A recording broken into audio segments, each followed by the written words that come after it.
The story of Jennifer Schuett is one of the most terrifying yet inspiring survival tales ever told.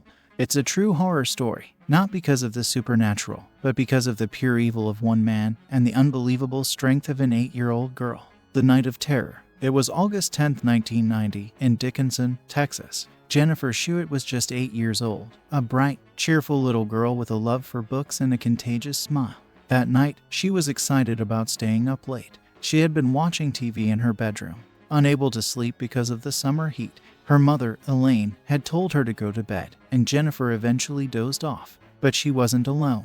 A shadow lurked outside her bedroom window. A man had been watching her. He had been waiting. Sometime during the night, while her mother slept in the next room, Jennifer was taken.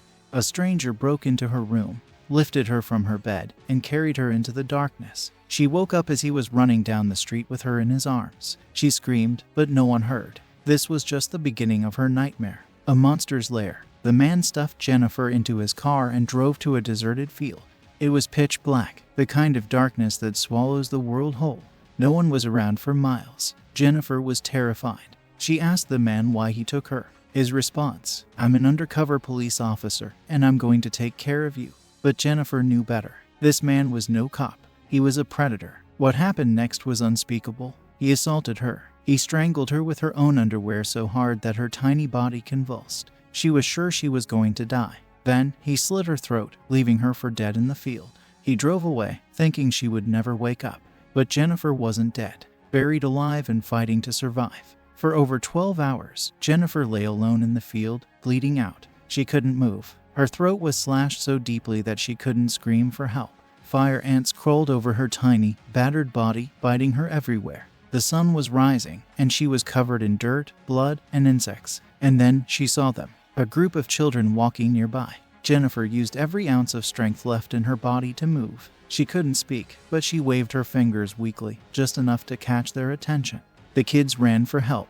When paramedics arrived, they were shocked. Jennifer's throat was so badly damaged that she could only communicate by writing in shaky letters. "Man in car. Threw out. Cut me." She was rushed to the hospital, barely alive. Doctors were stunned that she had survived such a brutal attack. If you are liking this video, please subscribe.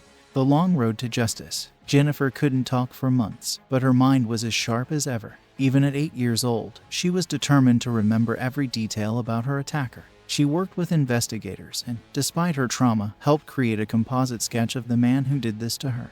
But justice wouldn't come quickly. For 19 years, Jennifer's case went unsolved. Her attacker had disappeared, leaving no trace. Jennifer grew up haunted by the memory of that night. She never gave up hope, but she also lived in fear that her attacker was still out there, free to do it again. Then, in 2009, a breakthrough. DNA evidence finally led police to Dennis Bradford, a man living in Arkansas. He had been free for nearly 2 decades. When police arrested him, they told him why. His response, "You got me." This monster had been hiding in plain sight, married, with a family of his own.